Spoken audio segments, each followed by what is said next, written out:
예수님도 시험을 받으셨습니다. 예수님이 시험을 받으셨다는 것은 이 땅에 살아가고 있는 모든 그리스도인들이 함께 시험을 받는다는 것을 시사하고 있습니다. 그런데 예수님께서 시험을 받은 그 시간이 굉장히 우리에게는 중요합니다. 우리가 지난 수요일에 재수요일이 지나고 나서 이번에 사순절 첫 번째 주일을 맞았습니다. 예수님이 십자가의 길을 가시는 이 사순절 기간, 우리는 예수님이 십자가의 길을 묵상하는데, 우리가 사순절에 예수의 십자가의 길을 묵상하면서 항상 잊어버리고 사는 때가 많죠. 예수님은 공생애를 30세에 시작하셨습니다. 예수님이 하나님께서 이 땅에 하나님의 메시아를 보내시겠다고 약속하신 그 메시아가 포로기 시대에 또 그 전부터 활동하던 선자를 통해서, 그리고 그 전에 믿음의 사람들 통해서 예수님이 하나님께서 이 땅에 보내실 메시아라는 것을 이미 예고하고 있습니다. 예수님이 메시아로 이 땅에 오셨는데 왜 예수님은 30세가 되셔서 공생애를 시작할 수 있을까요? 처음 날 때부터 어떤 한 사람은 천상천하 유아독전 이렇게 말했습니다. 날 때부터 천상천하 유아독전인 것과 예수님은 30세까지 되시기까지 공생애를 시작하지 않으셨다는 거예요. 도대체 예수님은 그 전에 무엇을 하셨을까요? 예수님은 베들레헴의 마국간에 탄생하셨고, 그리고 30세가 될 때까지 육신의 아버지였던 요셉과 함께 나사렛이라는 동네에서 살고 계셨습니다. 우리 인간과 똑같이 자라시면서 그렇게 성장해 가셨다는 거예요. 예수님은 인간으로 사신 겁니다. 예수님은 함께 드셨고, 함께 일하셨고, 함께 땀 흘리셨고, 그리고 함께 밤에 잠을 주무셨으며 함께 사람의 삶을 30년을 사신 겁니다. 아버지였던 요셉뿐만 아니라 어머니 마리아 또한 예수님이 어떻게 하나님 앞에 응답받고 이 땅에 태어났는지 알고 있지만 결국 예수님은 사람의 삶을 30세까지 사신 것이죠. 그런 예수님이 어느 순간에 예수님의 공생애가 출발을 하게 됩니다. 그래서 우리는 늘 생각할 때 예수님의 공생애의 그 출발점이 스타트 지점이라고 생각하는 거예요. 예수님의 공생의 출발은 요단에서 예수님이 세례를 받고 일어나시자 하늘에서 하나님의 음성이 들립니다. 너는 내 사랑하는 아들이야. 내가 너를 기뻐하노라. 예수님은 하나님의 아들이시며 예수님은 하나님이 기뻐하시는 사람이라는 겁니다. 그런데 왜 굳이 이때 하나님이 이 말씀을 하실까요? 인생에 어떤 사건들을 통해서 우리가 출발하면 그때부터 우리 인생이 시작이라고 생각하는데, 여러분, 인생은 점이 아닙니다. 인생은 사건들의 점점점이 이어서 한 인생을 이루고 있는 것이 아니고, 우리의 인생의 여정은 점이 아니라 선과 같은 겁니다. 우리가 어떤 일을 지속적으로 해 나가고 있는 거죠.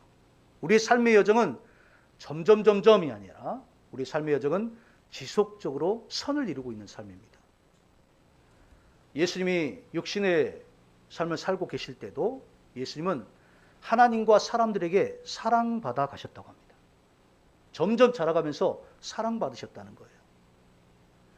오늘 우리가 이 자리에 함께 있는 여러분이 성장한 지금 이때에 하나님께서 여러분에게 점들의 삶을 이제부터 시작하라 이 말이 아니고, 여러분이 세상에 탄생될 때부터 시작해서 지금까지 하나님은 여러분 삶을 끊임없이 지속적으로 인도해 오신 겁니다.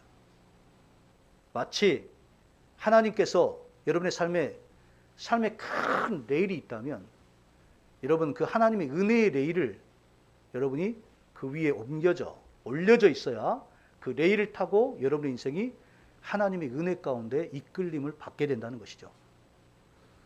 예수님의 공생애는 요단에서 시작되신 겁니다. 요단에서 세례를 받으시고 그렇게 하나님이 성령이 비둘기처럼 내리셨습니다. 오늘 본문의 말씀을 보면 4장 1절의 말씀을 보십시오. 예수께서 성령의 충만함을 입어 요단강에서 돌아오사 여러분, 예수님께서 공생을 시작하실 때 성령이 거기에 임하시죠. 그리고 성령님이 임하시고 떠나신 게 아니고 예수님이 성령의 이끌림을 따라서 요단에서부터 시작해서 지금 돌아오셔서 어디로 갔다는 겁니까? 다음에 말씀 보면 광야에서 40일 동안 성령에게 이끌리시며, 여러분, 예수님은 성령이 한 번 임하시고 그냥 떠나신 게 아니고 성령이 예수님께 한 번 임하셔서 끊임없이 성령께 이끌림을 받아서 예수님이 가셨는데, 예수님의 공생의 첫 번째 그 장소가 어디냐면 오늘 본문의 말씀에 하면 광야입니다. 우리 한번 따라할까요? 광야. 여러분, 우리가 예수 믿고 구원받으면 예수 믿는 사람들이 광야의 삶이 아니다라는 게 아니라는 거예요. 예수님이 하나님의 아들이시고 하나님이 기뻐하신 자임에도 불구하고 성령님이 임하셔서 예수님이 첫 번째로 간 장소가 광야라는 곳입니다. 광야는 참으로 고단합니다. 광야는 외롭습니다. 성령님께 이끌려 예수님이 가셨지만 그 광야는 예수님이 홀로 계셔야 했던 곳입니다. 광야는 걸어도 그 끝이 보이지 않는 곳입니다. 광야는 가도 마실 물이 없습니다. 광야는 가도 우리가 무언가 희망을 볼 수 없는 그런 곳입니다. 그래서 광야는 결국 우리가 이렇게 고백할 수밖에 없게 하는 곳이 바로 광야입니다. 하나님이 아니시면 내가 이 광야에서 살 수가 없습니다. 하나님이 아니시면 이제는 내 인생이 안 되겠습니다라고 고백할 수밖에 없는 것이 바로 광야인 것입니다. 이렇게 고백을 배우는 것이에요. 하나님에 대해 배우는 것입니다. 하나님이 아니시면 나는 살 수 없습니다라는 것이 바로 광야에서 배우게 됩니다. 그래서 광야라는 것은 그리스도인이라면 반드시 통과해야 되는 곳입니다. 여러분, 광야의 삶에서 거기서 우리가 무엇을 배울 수 있을까요? 왜 하나님은 광야를 통해서 예수님이 그 광야에서 어떤 질문에 답하게 하셨을까요? 여러분, 그 광야에서 지금 이 말씀에 보면 누가복음에는 성령에게 이끌리시며 2절의 말씀 보십시오. 마귀에게 시험을 받으시더라. 성령님이 떠나시고 시험을 받으신 게 아닙니다. 성령님이 함께 하신 예수님이 성령님이 함께 하심에도 불구하고 마귀에게 유혹을 받으셨다는 거예요. 여기 어디 비슷한 장면이 등장하지 않습니까? 하나님께서 처음 인간을 지으시고 아담과 하와를 지으시고 하나님이 에덴 동산을 창설하셔서 거기에 아담과 하와가 하나님과 함께 살았습니다. 하나님이 거기에 거하시고 그들과 함께 걸으시며 그들과 함께 대화하신 장소가 바로 에덴입니다. 하나님이 계심에도 불구하고 사탄이 와서 아담과 하와를 유혹하죠. 결국 그들은 그 유혹에 넘어지고 맙니다. 우리가 그리스도인이 되었다고 해서 우리가 시험받지 않는 것이 아니라는 거예요. 내가 성령의 충만함을 받아도 시험받지 않는 게 아니라는 겁니다. 오히려 성령의 충만함을 받았는데 더 센 사탄이 더 센 힘으로 우리를 유혹하는 겁니다. 여러분, 이걸 많이 느끼죠? 우리 특별히 어떤 과정에서 이걸 많이 느낍니까? 내가 정말 그날 은혜 받을 때, 내가 하나님의 음성을 들었고 그날 하나님께서 내게 엄청난 은혜를 주셨는데 오히려 그날 은혜를 받고 우리가 교회 밖을 나가는데 거기에서 강한 시험이 나를 기다리고 있는 겁니다. 여러분, 우리가 예수 믿는다고 시험받지 않는 것이 아니라 예수를 믿음으로 말미암아 우리에게는 시험이 있다는 것을 기억하시라는 겁니다. 또한 광야는 무엇을 배울 수 있냐면 광야는 하나님에 대한 세상이 우리에게 주는 질문, 사탄이 우리에게 던지는 질문, 여기에 대해서 우리가 답을 찾아야만 하는 것입니다. 다른 말로 여러분의 신앙의 여정에서 내가 하나님을 믿는 것에 대한 옳은 답을 여러분이 가지셔야 된다는 거예요.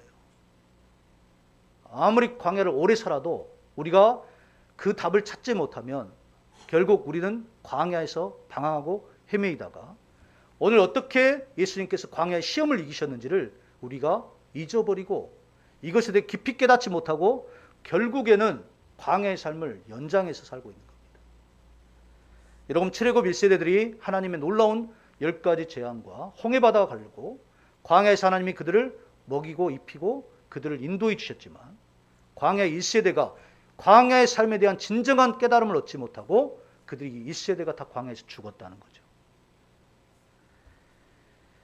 여러분 광야는 철저하게 이 답을 찾아야 하는 곳이고요. 그래서 광야에서는 오늘 예수님께서 말씀하신 대로 진정한 광야에서는 내가 무엇으로 주인을 삼고 있느냐는 것을 깨달아야 합니다.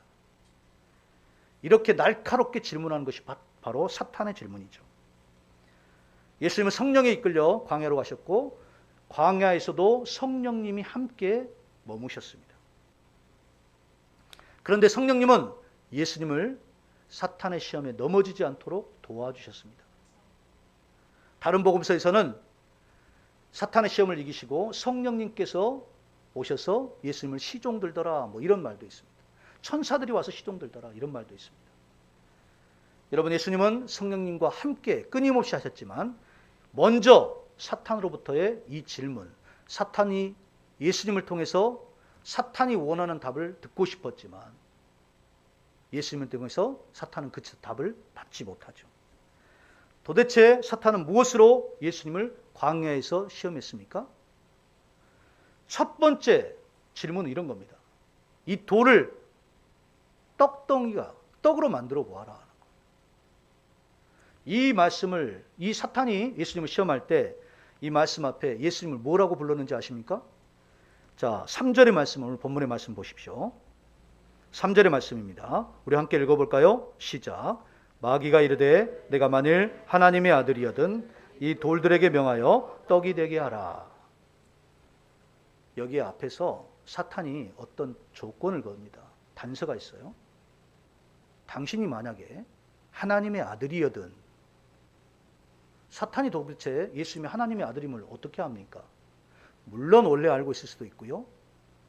아니면 요단강에서 세례를 받으신 예수님이 그 세례를 받고 나오시자 하나님의 음성이 들리고 그 하나님의 음성이 이는 내 사랑하는 아들이라 라는 거예요. 한마디로 공생애를 시작하는 그 출발점부터 사탄은 예수님이 하나님의 아들이시라고 하는 하나님께서 증거해 주시는 그 말씀을 들었다는 거예요. 예수님은 하나님의 아들로서의 자기 정체성을 가지고 계셨습니다. 이걸 예수님이 너무 잘 알고 있는데 사탄이 그것을 자극하는 거예요. 보십시오. 내가 만일 하나님의 아들이거든, 내가 만일 하나님의 아들로 이 땅에 오신 메시아라면 세상을 구원하기 위해서는 떡이 필요하다는 겁니다. 여러분 우리가 그리스도인인데 여러분 그리스도인들 질문을 받죠. 당신이 세상을 구원하고 당신이 사람들을 예수 그리스도를 통해서 구원받게 하려면 당신에게는 뭐가 필요하다는 거예요? 떡이 필요하다는 거예요. 예수님을 믿는 사람들이 이 떡이 필요해서 이 떡을 구하고 이 떡을 많이 갖기 위해서 힘을 쓴다. 오늘 예수님께서 어떻게 사탄의 시험을 이기셨는지 여러분 반드시 기억해야 합니다. 예수님께서 이 첫 번째 사탄의 질문에 4절의 말씀 보십시오. 예수께서 대답하시되 기록된 바 사람이 떡으로만 살 것이 아니라 하였느니라. 이 말씀은 예수님께서 기록된 말씀으로 사탄에게 하나님의 말씀을 들려준 거예요. 사탄은 자기의 생각이 있습니다. 사탄은 하나님의 아들이라면, 하나님의 메시아라면 뭐 이런 것들은 필요한 거 아니냐, 이런 걸로 구원하는 거지, 어떻게 인류를 구원할 수 있느냐, 떡으로 구원하는 거지 라는 것을 질문하는 거예요. 동시에 세상의 사람들이 그리스도인들에게 하는 질문도 거의 비슷합니다. 아니 그리스도인이라면 다른 사람보다 더 많은 떡을 가져야지, 다른 사람보다 더 많은 것들을 소유해야지 다른 사람에게 줄 수 있지, 이걸 이야기하는 겁니다. 그런데 예수님은 사람이 떡으로만 사는 것이 아니에요. 이게 신명기 말씀이거든요. 자, 신명기 말씀 한번 찾아보겠습니다. 신명기 말씀 8장의 3절 말씀인데 제가 여러분에게 하나님 말씀 읽어드리겠습니다. 신명기 8장 3절의 말씀. 너를 낮추시며 너를 줄이게 하시며 또 너도 알지 못하며 내 조상들도 알지 못하던 만나를 내게 먹이신 것은 사람이 떡으로만 사는 것이 아니요 여호와의 입에서 나오는 모든 말씀으로 사는 줄을 내가 알게 하려 하심이니라. 여러분, 하나님은 떡이 필요하던 걸 알고 계셨습니다. 그래서 출애굽한 이스라엘 백성들은 하나님께서 광야에서 하늘에서 만나를 먹여주셨어요. 하늘에서 만나가 내리기 전에는 그들이 광야의 길을 걸어가면서 굶주린 거지 않습니까? 먹을 것이 없어서 하나님을 원망했잖아요. 마실 물이 없어서 하나님에게 욕을 하던 백성들입니다. 그리고 모세를 돌로 치려고 하는 사람들이잖아요. 그런데 그들이 줄이고 또한 그들이 낮추시고, 여러분, 광야의 길을 걸어가는 모든 과정이 그들을 낮추시고 겸손하게 하시는 것이고, 그들이 굶주린 가운데 하나님을 바라볼 수밖에 없도록 하신 것이 바로 광야입니다. 하나님 아니면 안 돼요. 하나님이 아니면 살 수 없어요. 하나님이 아니시면 이 광야길에서 누가 나를 건져주겠습니까? 이걸 배우게 하셨다는 거예요. 그래서 하나님은 그들에게 먹을 만나를 내려주셨어요. 근데 그 만나가, 이 하나님께서 만나를 주신 이유가 떡을 먹고 살도록 하는 것이 아니라, 사람이 떡으로만 사는 것이 아니요 여호와 입에서 나오는 모든 말씀으로 사는 줄을 내게 알게 하려 하심이라. 만나를 먹었던 이스라엘 백성들, 히브리 민족이 만나를 먹었던 이유는 그들이 육체의 생명을 연장하기 위해서 광야에서 만나를 먹은 이유가 아니고, 하나님이 만나를 주신 이유는 그들이 하나님의 입으로 나온 모든 말씀으로 살 거라는 겁니다. 이게 계속 듣기는 했는데 도대체 무슨 말씀입니까? 그럼 우리에게 떡이 필요 없다는 이야기입니까? 우리에게 먹을 양식이 필요 없다는 겁니까? 아니요. 양식이 필요하죠. 예수님도 제자들에게 기도를 가르칠 때 우리에게 일용할 양식을 달라고 하나님께 기도하라고 하셨습니다. 우리가 하나님을 믿는 사람이라면 우리는 세상에서 먹을 것을 구하는 것과 우리가 하나님을 믿는 사람들이 먹을 것은 다르다는 거예요. 하나님의 사람들이 먹을 것은 우리가 일용할 양식마저도 우리가 가서 땀 흘려서 내 스스로가 먹고 살고 하는 것이 아니라 우리의 먹을 양식마저도 하나님께 구하며 살아가는 겁니다. 또한 그 양식이라는 것은 떡뿐만 아니라 이게 아닌 다른 것도 있다는 거예요. 그게 무엇입니까? 예수님께서 오병이어의 기적을 통해서 이 5천 명을 먹이셨어요. 이 무리들이 굶주려서 주님의 말씀을 듣다가 다들 굶주리고 먹지 못하고 있었던 거 아닙니까? 예수님께서 그들을 긍휼히 여기시고 보리떡 5개와 물고기 2마리로 5천 명을 먹이시고 12광주리가 남도록 그렇게 풍성하게 주셨습니다. 만나와는 좀 차이가 있죠. 왜 그렇습니까? 만나는 매일 내렸는데 각 가정에서 한 명이 선발돼서 나와가지고 그 만나가 내리는 곳에 가서 그 광주리에 담아왔어요. 그런데 이게 각 사람에게 딱 맞는 양만 남는 거예요. 먹고 남았다고 해서 그대로 놓으면 만나는 다 부패하고 맙니다. 그 다음날 일어나서 다시 또 만나를 구하러 가야 됩니다. 만나를 이렇게 모아서 와야 되는 거예요.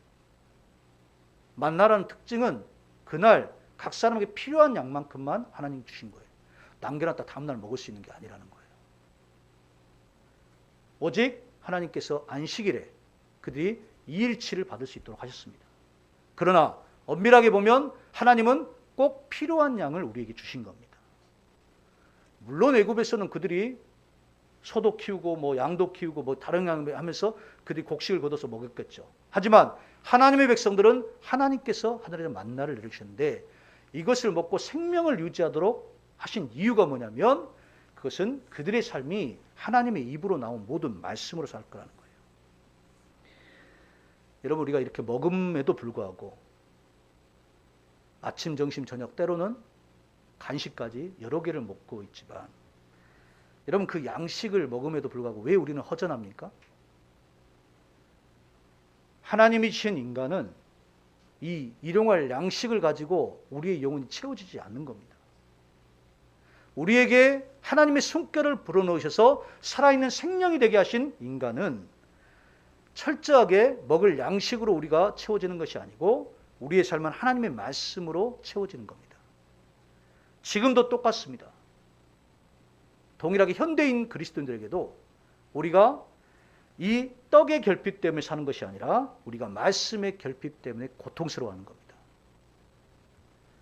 말씀이 우리 안에 거하고 우리 안에 말씀이 능력으로 역사하면 여러분 사람은 거듭나게 됩니다.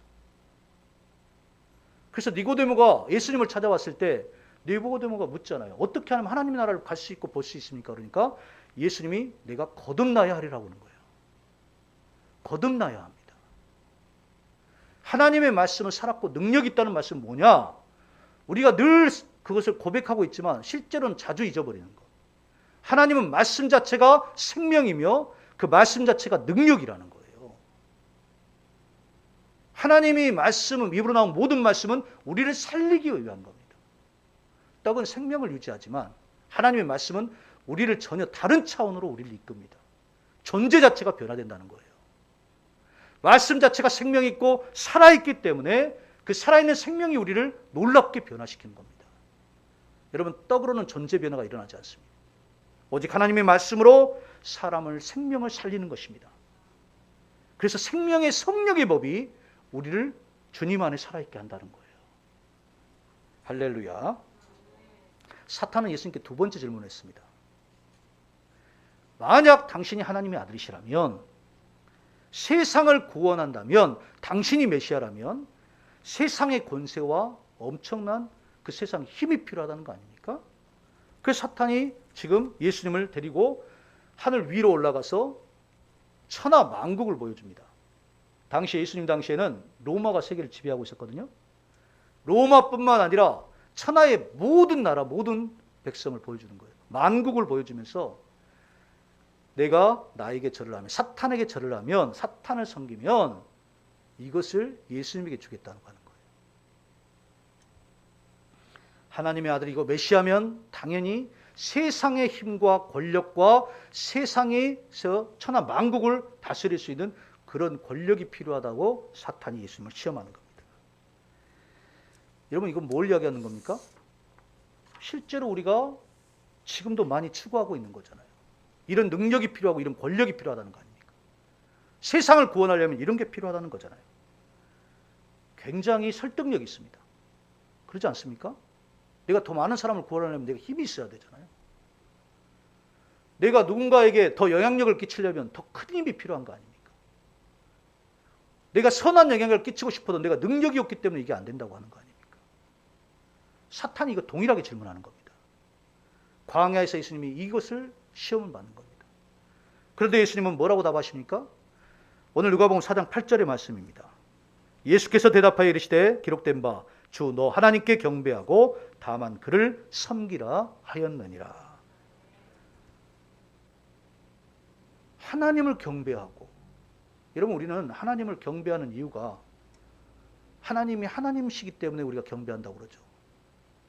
우리가 하나님을 경배하는 이유가 내가 하나님을 위해서 경배해야만 하나님이 높임 받으시기 때문에 나는 오늘 또 나와서 하나님 앞에 경배합니다라고 그렇게 생각할 때가 많습니다. 여러분, 우리가 하나님을 경배하지 않아도요, 하나님은 하나님이시고요. 우리가 하나님 앞에 기도하지 않아도 하나님은 손해날 거 하나도 없습니다. 우리가 하나님을 찬양하지 않아도 하나님이 하나님 아니신 게 아니라는 거예요. 그러나 우리가 왜 하나님을 찬양하고 우리가 왜 하나님을 기도하고 왜 우리가 하나님께 경배합니까?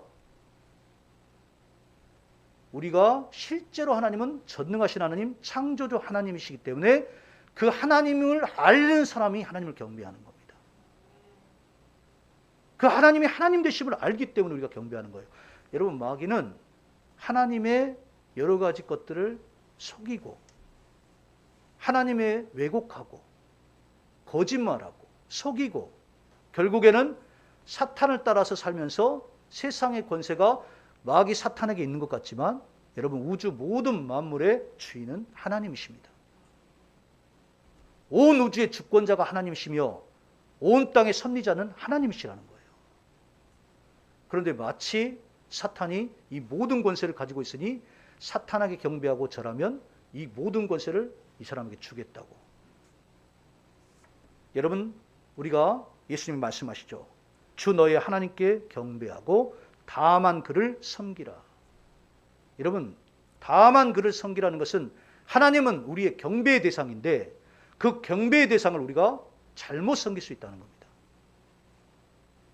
하나님을 믿는 사람은 하나님을 섬기는데, 하나님을 경배하는데 하나님을 섬기는데 위치 자체가 다만 우리가 하나님께 경배해야 되는데 경배의 대상이 잘못된 사람들이 많다는 거예요. 하나님을 믿는다고 하지만 경배 대상이 잘못되어 있습니다. 경배라는 것은 우리가 우리의 시선을 들어서 그분 앞에 무릎 꿇고 그분을 높여드리는 겁니다. 경배죠. 항상 우리의 위에는 하나님이 계셔야 되고 우리의 옆에 주변에는 우리의 이웃들이 있는 겁니다. 그리고 하나님이 지으신 이 피조 세계는 늘 우리의 발 아래에 있어야 되는 겁니다. 하나님이 처음 인간을 지으셔서 하나님께서 인간에게 맡기셨잖아요. 우리가 이 땅의 청직이라는 거예요. 하나님이 지으신 모든 피조 세계가 하나님이 우리에게 맡기신 우리는 청지기들입니다. 그런데 어떤 사람은 이게 바뀌어가지고 늘 물질이 위에 있습니다. 늘 권력이 자기 위에 있어요. 늘 자기가 섬기는 어떤 대상이 있어가지고 그게 머리 위에 있습니다. 그리고 우리가 함께 주변에 함께 걸어가야 할 하나님이 지으신 우리의 믿음의 형제자매들 온 인류를 늘 우리가 우리의 발 아래 둡니다. 이용하고 그리고 그들을 어떻게든 자기의 이익을 위해서 그렇게 발로 짓뭉갤 때가 많습니다. 최근에 목사님이 함께 섬기던 그 교회에서 키즈클럽에서 섬기던 선생님이 있었는데 여자 선생님 그때 당시 한국에 왔을 때는 아주 그냥 금발에 갸냘픈 그런 백인 여인이었습니다. 자매였죠. 크리스티나라는 그 키즈클럽 선생님이었는데 아이들과 얼마나 신나게 그 키즈클럽을 섬기는지 볼 때마다 좀 이렇게 아이들이 그날 주일날 나왔는데 힘이 없잖아요. 엄마 아빠가 가라고 해서 오는 친구들도 있고 때로는 아침에 늦잠 자고 싶은데 늦잠 자지 않고 왔으니까 얼마나 피곤해서 왔겠습니까. 그런데 이 크리스티나가 그 친구들과 함께 워십하고 찬양하고 이러면 아이들이 뭐 다 같이 나와서 함께 율동을 하면서 찬양을 합니다. 사랑하는 여러분, 우리 대학동교회에서 우리가 함께 예배드리는 이 순간 우리가 찬양할 때도 또 우리 영상으로 함께 예배드리고 있는 우리 성도들도 함께 하나님 앞에 찬양할 때 잠잠하지 마시고 다윗처럼 일어나서 우리 힘차게 찬양하면 좋겠습니다. 할렐루야. 정말 찬양은 여러분의 영혼을 살리는 겁니다. 여러분 교회를 흔히들 하스필이라는 말을 쓰죠. 교회는 병원이다. 영혼에 상처받은 사람들이 와서 치유받는 곳이다. 물론 영혼에 상처받는 그런 하스필드 역할도 하는 겁니다. 또 군대는 아니 그러면 군대는 계속해서 병원만 돼야 되느냐. 교회는 캠프와 같다고 합니다. 그리스도의 군사라는 거죠. 주의 복음을 위해서 사는 그리스도의 군사들이 제자들이 양육되는 곳이라는 거예요. 또 다른 앞에서는 보면 우리가 성령적 측면에서 보면 교회는 여러분 가게가 아닙니다. 교회는 쇼핑하러 온 곳이 아니에요. 교회는 주유소와 같은 겁니다. 차가 갈 때 기름이 떨어지면 갈 수가 없잖아요. 근데 주유소에 들려서 기름을 충전해야만 전진할 수 있습니다. 여러분 예수님이 성령의 이끌리심을 받아 성령의 충만함을 받아 사셨다는 건 뭡니까? 늘 하나님으로부터 하나님의 놀라운 능력을 공급받았다는 이야기입니다. 성령의 충만함이라는 것은 여러분 교회에서 우리가 늘 예배드리면서 우리가 하나님으로부터 놀라운 성령의 능력을 공급받는 겁니다. 할렐루야. 여러분 예배드리면서 우리가 하나님의 능력을 공급받지 않는다면 어찌 우리가 이 땅을 살아갈 수 있는 그리스도인이 되겠습니까? 우리는 늘 예배를 통해서 하나님이 성령의 충만함으로 공급해 주신 그 충만함으로 만물을 충만하게 하시는 하나님의 그 놀라운 충만함이 우리 안에 충만함으로 말미암아 여러분 이 주일 예배가 여러분을 놀랍게 충만하게 해서 여러분의 한 주 동안 살아갈 수 있는 모든 능력을 주님께서 공급해 주신 겁니다. 할렐루야. 놀라운 비밀을 여러분 좀 아시면 좋겠습니다. 여러분 경배의 대상은 하나님이신 겁니다. 이게 바로 정립되어 있는 사람은 여러분 물질은 늘 우리가 컨트롤할 수 있는 겁니다. 우리가 신앙을 가지면서도 물질 컨트롤이 잘 안 돼가지고 늘 그 자리에서 광야 생활을 살다가 그냥 끝나는 사람들이 많습니다. 물론 우리가 예수님을 믿으면 구원받습니다. 그러나 예수를 믿고 이 땅에 주님의 흔적과 주님의 생명과 주님의 복음으로 생명을 살리는 우리가 하나님 앞에 섬김의 일을 하기 위해서는 우리의 삶에 하나님을 향한 바른 정립이 돼 있어야 된다는 거예요. 사탄이 시험하는 것처럼 내가 필요한 것은 세상의 권력이다, 내가 필요한 것은 세상의 힘이다, 내가 필요한 것은 세상의 지혜다, 이게 아니라는 거예요. 우리의 경배의 대상은 오직 하나님이시며 하나님이 우리 위에 계시고 우리의 믿음의 형제, 우리의 이웃들은 모두 다 우리와 함께 동등한 위치에 있어야 합니다. 최근에 러시아가 우크라이나를 침공했습니다. 그 크리스티나 선생님이 우크라이나 사람이에요. 한국의 사람, 한국의 가정과 결혼해서 한국 사람과 아이를 2명을 낳았습니다. 지금 아이들이 성장하고 있는데 최근에 러시아 대사관의 앞에 가서 우크라이나 사람들과 함께 기도하는 장면을 보았습니다. 목사님이 참 마음이 안 좋아서 그 기도의 제목을 듣고 우리 함께 기도합니다. 오늘 광고의 시간에 하겠지만 여러분 우크라이나를 위해서 꼭 기도해 주시기 바랍니다. 하나님께서 다른 사람들의 떡을 우리가 빼앗고 그런 삶을 사는 것이 아니라 우리가 이 땅에서 하나님의 말씀을 따라서 살아가는 이유가 뭡니까? 라고 하면 하나님의 말씀은 모든 생명을 살아있게 하는 겁니다. 그 말씀으로 우리가 거듭났고 그 말씀으로 우리가 사는 겁니다. 다른 말로 말씀은 생명이 있는 것이며 그 말씀은 계속해서 사람을 생명을 살리는 겁니다. 할렐루야. 여러분 그리스도인들은 잘못 생각할 때가 많습니다. 내가 복을 받기 위해서 하나님을 경배하는 것이 아니고 내가 하나님을 경배하고 살았더니 어느 순간 하나님의 복이 내게 임해 있는 겁니다. 그리스도의 답은 그래서 하나님인 겁니다. 세 번째 사탄이 예수님을 질문합니다. 여기서 광야에 있던 예수님을 예루살렘으로 데리고 가세요? 아니 왜 광야에 있다 갑자기 예수님을 세 번째 질문. 여러분 사탄은 세 번째에서 뭔가 크게 예수님에게 예수님을 확 유혹해서 예수님을 넘어지게 하고 싶었는데 여러분 그 예수님을 끌고 간 장소가 어디냐면 바로 예루살렘입니다. 아니 장소가 여러 군데인데 왜 굳이 예루살렘으로 예수님을 데리고 갑니까? 여러분 이 예루살렘이 어디를 장소로 가냐면 예루살렘의 성전에 데리고 간 겁니다. 예루살렘 성전은 어떤 곳입니까? 예루살렘 성전은 하나님이 임재하신 장소잖아요. 성전에서 하나님을 예배하던 장소잖아요. 하나님이 임재를 기다리는 지성소가 거기에 있었고 그 지성소에 하나님의 시온자에 임하시고 그들의 모든 기도를 들으시고 그들의 죄를 용서해 주신 장소가 예루살렘의 성전이 있잖아요. 근데 사탄이 예수님이 그곳에 데리고 와서 여기에서 기적을 베풀어 봐라는 겁니다. 당신이 만약에 하나님의 아들이고 메시아라면 이 땅을 구원하기 위해서는 당신이 예루살렘 성전에서 뛰어내려서 기적을 보여준다면 아니 모든 사람이 다 예수님을 믿고 구원받지 않겠느냐는 거예요. 기적을 보여주면 내가 믿겠다고 하는 사람들이 있지 않겠느냐. 이렇게 유혹합니다. 이렇게 그러면서 이 부분은 또 굉장히 길어요. 하나님의 말씀을 약간 왜곡해서 말하는 겁니다. 사탄이 말씀으로 시험을 하는 겁니다. 그때 예수님께서 사탄에게 이렇게 답을 하십니다. 주 너의 하나님을 시험하지 말라. 여러분 예루살렘을 마귀가 사탄이 데리고 간 이유가 있습니다. 성전은 하나님께서 이미 아브라함을 통해서 그의 이삭을 바치려고 하던 자녀 이삭을 바치려고 했던 모리아 산에서 성전이 거기에 걸릴 거 아닙니까? 하나님이 온 인류를 구원하시기 위해서 하나님의 아들 독생자를 보내셔서 그 독생자가 십자가에 못 박게 자신의 모든 생명까지 내어주시고 모든 인류를 구원하시기 위한 십자가의 자리가 거기에 있는 겁니다. 우리가 사순절에 왜 공생애를 시작하시는 예수님의 이 첫 번째 광야의 시험을 사탄으로부터 받았던 이게 중요합니까? 라고 하면 이미 사탄은 예수님께서 앞으로 무엇을 이루실 것을 알고 있는 거예요.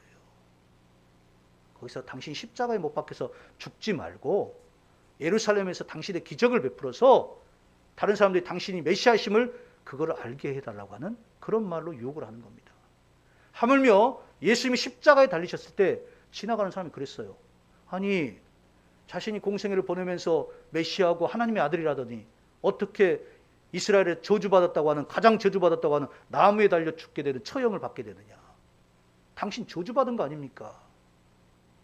만약에 하나님의 아들이라면 거기에서 뛰어내려 보세요 라고 하는 거예요. 여러분 여기서 뭐가 같이 접목이 됩니까? 사탄이 똑같이 예수님 광야에서 시험하는 장면과 똑같은 겁니다. 거기에서 뛰어내려 보세요 라는 거예요.